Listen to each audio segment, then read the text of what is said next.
And joining me now on the show is Democracy New Zealand leader Matt King. Matt, welcome to the show. G'day, Jason. Lovely to be here as always.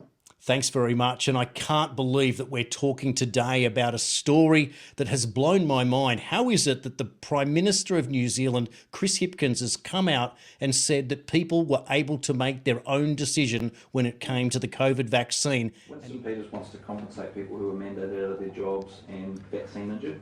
Does Labor support that? I think Winston Peters seems to be abandoning the older New Zealand demographic that he used to be so keen to court. Older New Zealanders have record high rates of vaccination. They're amongst the highest in the world.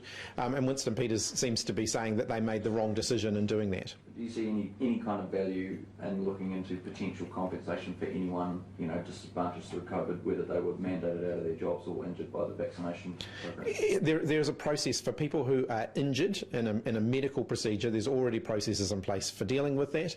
In terms of the vaccine mandates, I acknowledge that it was a challenging time for people, but they ultimately made their own choices. There was no compulsory vaccination. People made their own choices. Is any of that going to be included in the inquiry that's going on at the moment around COVID? Is it going to look at any of those issues? The Royal Commission can look at whatever it wants in regard to the COVID response. So it could potentially look at how many fit, been injured, how many were mandated out, and potential compensation for them. That could be looked at. Well, ultimately, it's a Royal Commission, so it's not my job to direct them. Other than they have a terms of reference which everybody can see, and it's certainly not my job to instruct them what they do within that terms of reference. In terms of reference, they're not going to assess individual claims, so they wouldn't be looking at certain people's. That's correct. Yeah. Okay, thanks everyone. And indeed, in terms of compensation, it seems that this man is now backpedaling in many ways as it comes about because he's saying that Winston Peters is moving away from his constituency. This man has lost his mind. Can you fill me in on the details? Oh, look, for me, it's the hypocrisy of the man that he kept a straight face while he said that. I think that when people around New Zealand saw him say that, there would have been an intake of air from everyone going, I can't believe he's saying that. I mean, for me, he was the guy that made the statement that everyone needs to be vaccinated and that they would go and hunt down and find the people who were not vaccinated. And he was the guy, and he was a member of the team that created two classes of society and actually took pleasure in actually saying that we have created two classes of society, the vaccinated versus the unvaccinated. I just, it defies any reasonable logic and explanation for him to say that. It's just incredible. It's staggering, and I'm so glad that you're able to re-invoke what is the collective memory, because not just here in Australia but in New Zealand and in countries around the world, we've seen the suffering, the coercion, the separation, the discrimination, and for this man to just conveniently just palm it off to the other side is extremely unacceptable. Now, because you're the leader of the Democracy New Zealand Party, because you've already been a member of Parliament, can you also put some perspective on the position of Winston Peters here, who is considered to be the alternative Prime Minister at this point? Has he got a leg to stand on, or is he just as bad as Chris Hipkins is? Well, he's almost worse, in my view, because he bought this. He's the reason that we have this government, this corrupt, incompetent, and I think a moral government. He's the guy. In 2017, he, despite the bigger number of people voting for a centre-right government, he picked the centre-left, and then he proceeded to support them in all the draconian legislation that's led to these mandates, these MIQ lottery that meant people couldn't come home from overseas, these illegal checkpoints, the division and the cruelty and the suffering is down to him. And I always have this saying, you don't thank the arsonist for putting out the fire. And in my view, this man, Winston Peters, is responsible for this incredible, I think, breakdown and devastation that's occurred across in our country. And I've seen it happen all over the world, but in our country, this guy, Winston Peters, is responsible for that. So what he's done is he's now smelt votes in the freedom movement, and he went down, and you've got to give him credit. He's the master chameleon. He's like one of those lizards that sits on a rock and jumps to another rock that's a different color, and he changes color and blends in with that.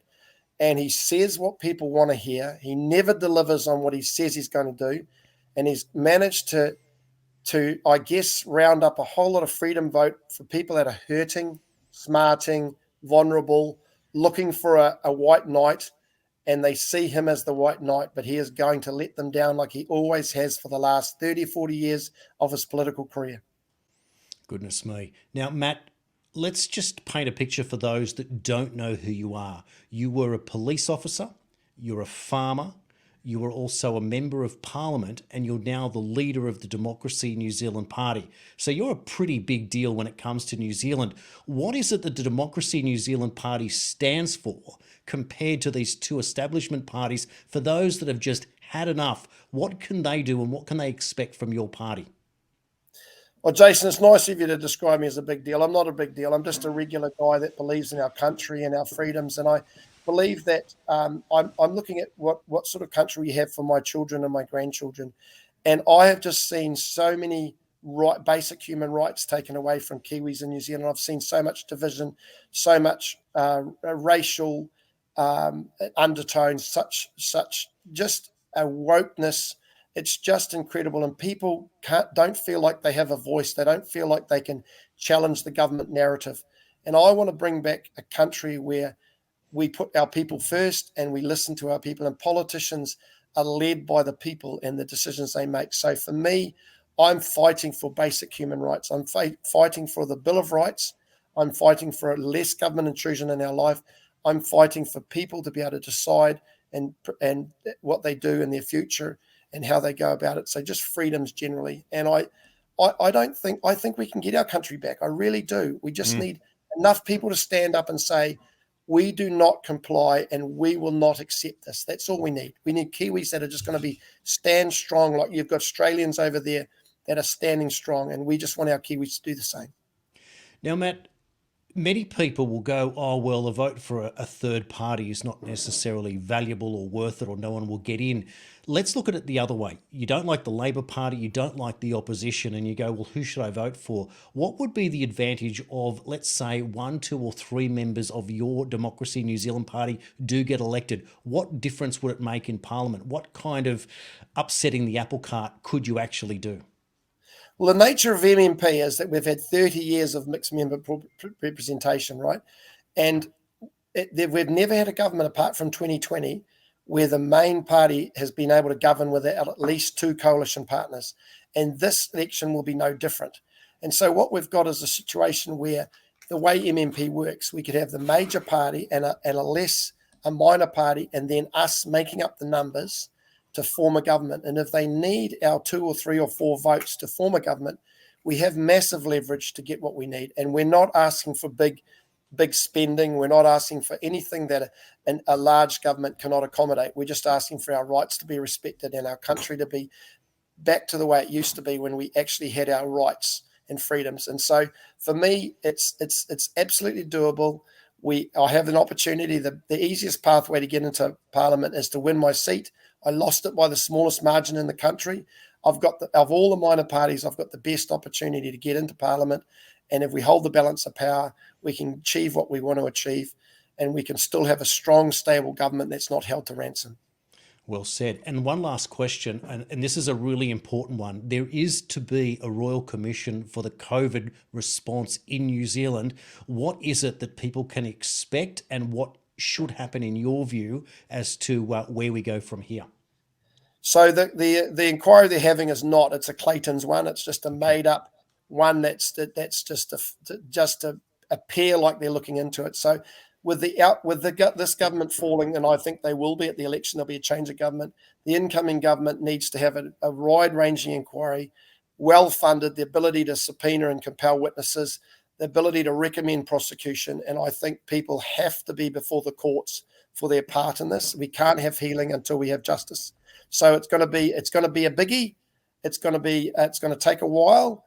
And it's so important as a country that we have this inquiry. And I think Australia needs the same. Yes. All the Western world that's been involved in this COVID debacle needs to have those inquiries, and people need to face the justice and face the music for us to move on. Absolutely, they do, and it's a big deal. And here's the most important part, Matt King: you are a big deal because of the fact that you've stood up this entire time, and you are just a normal man standing up against tyranny. And for anyone out there wondering where it is that they want to put their vote and they're sick of the system, Matt King is your man. Matt King, thanks for your time today on World Series News. Thank you, Jason. It's always lovely to talk to you and have a like-minded critical thinker, and we can compare notes and solve the problems of the world. Thank you so much.